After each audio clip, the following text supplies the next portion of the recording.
Faire toute la lumière sur le design en province de Luxembourg, tel est l'objectif de cette exposition aux multiples facettes.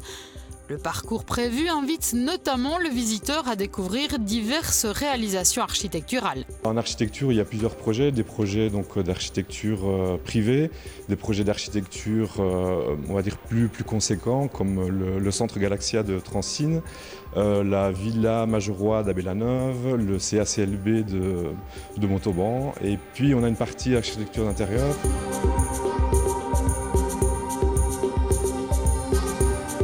Après un détour par le rayon stylisme et le design textile, on est attiré par une série d'objets, dont différents types de mobilier.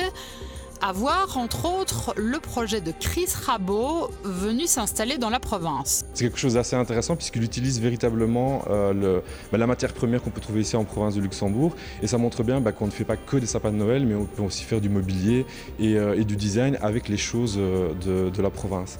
Je pense aussi par exemple à un autre designer qui est Jean-François Paris, originaire de Marche-en-Famenne. Et la pièce qui est exposée ici, c'est une jardinière. Séduisante également, les tables basses signées Mathias van de Waal, un autre marchois adepte de l'éco-conception. Sans oublier le bastonnière Pierre Leclerc, que les amateurs de belles voitures reconnaîtront.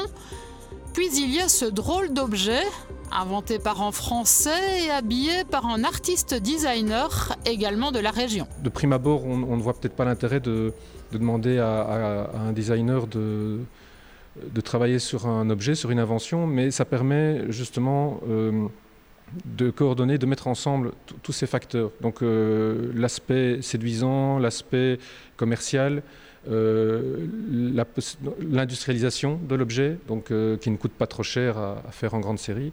Enfin, ceux et celles qui seraient en panne d'idées ou les simples curieux vont forcément jeter un œil aux réalisations architecturales, comme celle de Julien Déhomme. L'architecte présente sa maison, qu'il a conçue avec une idée prédominante d'intégration. Pour s'intégrer dans le paysage, on a essayé de jouer avec l'architecture, avec la position des volumétries. Ça nous permet de gérer l'ensoleillement dans l'habitation, de gérer les vues qu'on va avoir sur le contexte, sur l'environnement.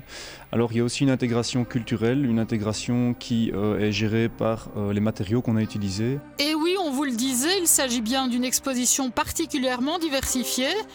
Et cerise sur le gâteau, à la fin du parcours, vous serez invité à répondre à la question suivante. Selon vous, la province de Luxembourg est-elle design ? Pour donner votre avis, rendez-vous au Palais abbatial de Saint-Hubert jusqu'au 5 octobre prochain.